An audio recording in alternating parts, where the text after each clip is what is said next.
Hello বন্ধুরা, তো আমরা এখন যাচ্ছি রং কিনতে। আজকে তো দোল পূর্ণিমা। আজকে আমাদের এখানে আবির খেলা আর কালকে হচ্ছে আমাদের রং খেলা।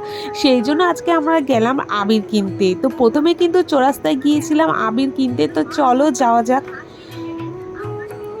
প্রথমেই একটা দোকানে ঢুকলাম, সেখানে দাম দর করলাম। তো রঙের দামটা একটু বেশি চাচ্ছিল, তারপরে একটু পিচকারির দাম করলাম, সেটাও আবার দামটা বেশি চাচ্ছে।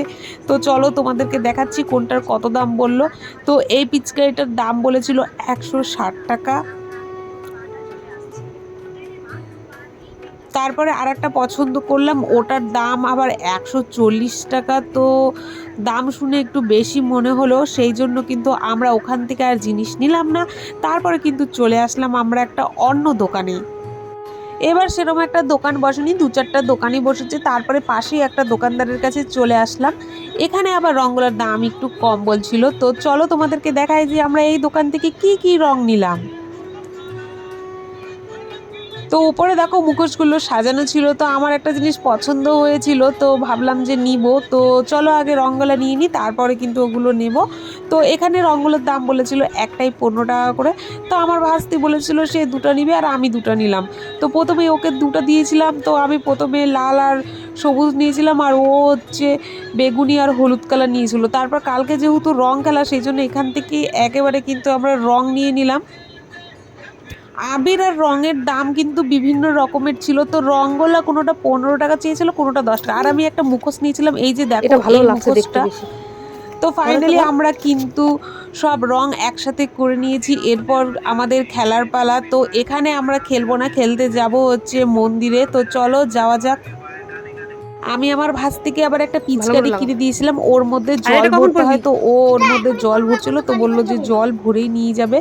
তো চলো এবার যাওয়া যাক মন্দিরে। তো আমরা কিন্তু এখন মন্দিরে যাচ্ছি। তো এখনো কিন্তু সবাই আসেনি, তো সবাই আস্তে আস্তে আসবে। তো আমরা আগেই কিন্তু বেরিয়ে পড়েছি। তার মধ্যে আবার এর সাথে দেখা হয়ে গেল, ও আবার গিয়েছিল বসন্ত উৎসবে। তো আমাদের এখানে আবার স্কুলে বসন্ত উৎসব হয়। তো আমরা আর যাই না সেখানে, আমরা আলাদাভাবেই খেলি। প্রতি বছর কিন্তু সবাই ওখানে যায়। ভালো লাগছে তো। কোথায় গেছিলিস? আজকে মাঠে তো খেলা হলো ওখানে বসন্ত উৎসব। ও আজকে তো বসন্ত উৎসব শেষ হয়ে গেছে সকাল। এই যে দেখো আমরা এখন কিন্তু মন্দিরে চলে আসলাম, আমি আর ভাস্তি মিলে। তো আজকে আমাদের মন্দিরে আসা হয়নি, তো কালকে আমরা আসব মন্দিরে পুজো দিতে। তো আজকে অনেকেই কিন্তু মা কালীকে আবির লাগিয়েছে। আর এই যে দেখো এই বটগাছটাই, বটগাছের নিচে কিন্তু শিব ঠাকুর আছে। তো সবাই আবার শিব ঠাকুরকে রং লাগিয়ে গিয়েছে। আর সামনেই ছিল পুকুর। এই পুকুরের ভিডিও তো আমি তোমাদের সাথে আগেই শেয়ার করেছি। আমরা রং খেলে এখন ভূত হয়ে গেছি। রং খেলতে এসেছি মন্দিরে। এই যে আমাদের মন্দির, জাগ্রত কালী মন্দির। আমি পুরো ভূত হয়ে গেছি। আমি পুরো তোমার ভূত থেকে হয়ে বেশি গেছি। ভূত হয়েছি। তো আজকে হচ্ছে আমরা মানে আবির খেলি, আর কালকে হচ্ছে আমাদের রং খেলা।